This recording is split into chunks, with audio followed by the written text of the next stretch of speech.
Hey VC, Jack here. Welcome to Vinyl Martini. I am going to do a contest for my buddy Lloyd Boone. Lloyd is trying to get up to 250 subscribers. Lloyd is from Perth. He is known around the VC as the man with the hats. Check out his channel and you'll see what I mean. Lloyd used to have a channel a couple of years ago. He had about 500 subscribers. But he had a data breach. Somebody hacked all his information and his channel was taken down. So for the last year and a half, he's tried to rebuild his channel. So he is starting a contest, trying to get up to 250. I think he was at 220 something when he started the contest. Hell, the hell with 250. Let's get him up to 300. Anyways, it's a pretty simple contest. He's got five questions, I guess. First of all, you have to sub to his channel, which is easy. I've already done that. Tick. I've been a subscriber for about a year. And firstly, he wants us to show a couple of records that don't normally get shown in the VC or don't get very much love. So the first artist I want to show is Townes Van Zandt. This is Delta Mama Blues.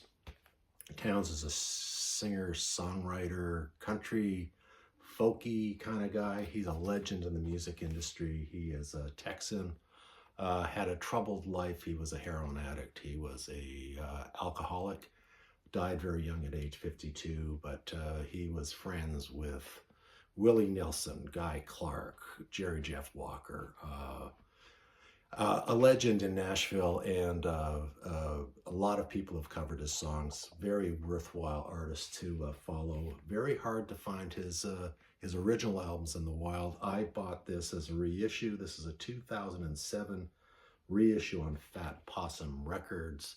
I think this was released in 1975 or 1976. Fantastic singer-songwriter.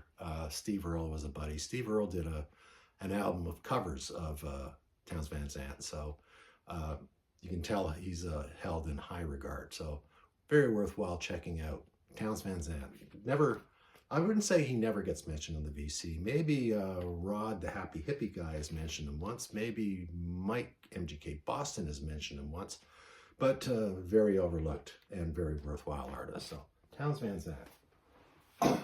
Second artist I want to show is the fantastic Roy Buchanan. This is an album called A Street Called Straight. Legendary guitarist, not widely known in the pop world. He's more of a blues kind of jazzy guitar player.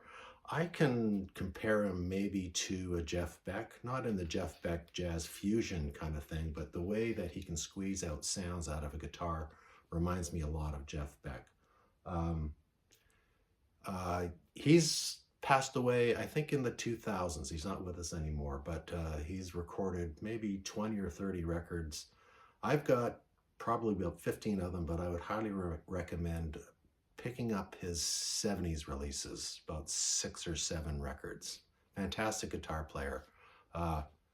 He was, I think the Rolling Stones wanted him to audition for the band when Brian Jones died, but Roy Buchanan's a really retiring guy. I think they did a lot better with Ronnie Wood. He fit in a little bit better with the band. So anyways, check him out, Roy Buchanan. Next question. Lloyd set this up because he wanted to find out more about his subscribers and people who have channels. So he wants us to get a little more personal. So these next questions are a little more personal. Like the third question is, what do you do for a living? Well, I'm retired now. I've been retired for about 6 years. But I used to work for the Ministry of Attorney General here in British Columbia. When I was 35, I went back to university with the goal of getting a law degree.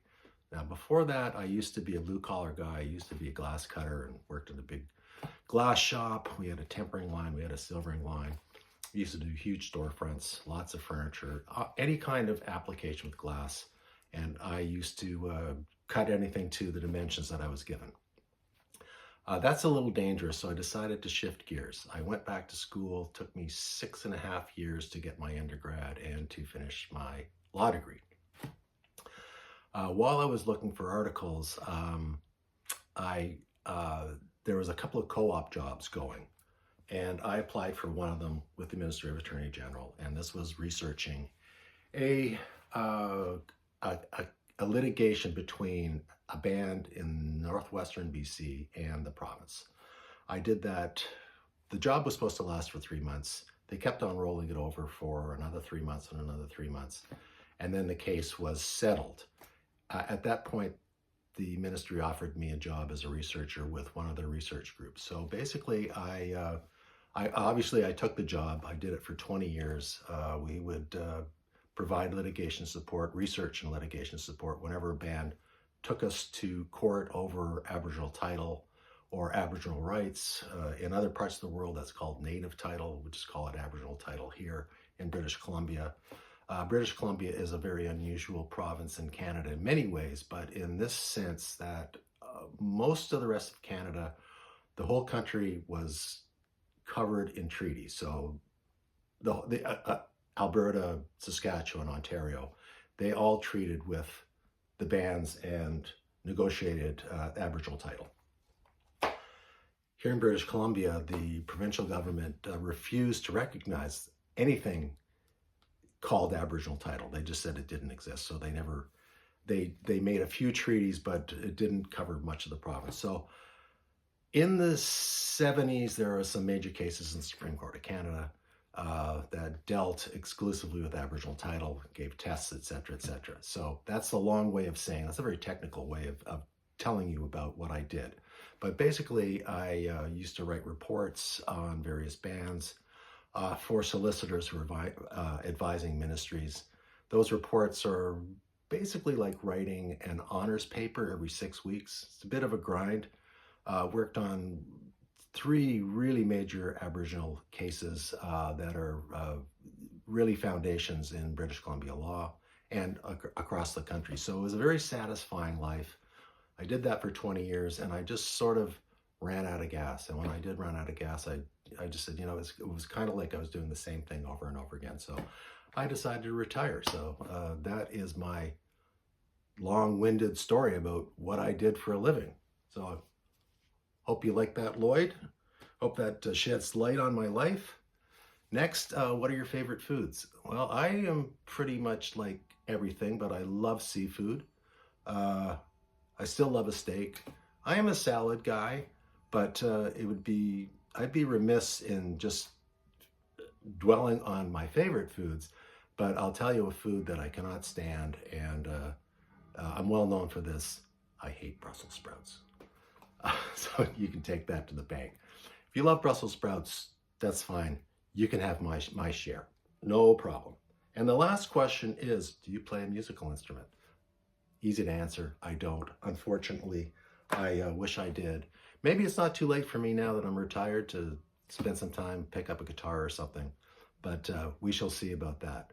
So there you go, Lloyd. I am going to provide a link down below in the description for Lloyd's channel. Why don't you sub him up? Let's get him up to 300 subs, and I will see you. I'll see you in the next video. I am going crate digging next week, so hopefully I'll have some more stuff to show you in the next video.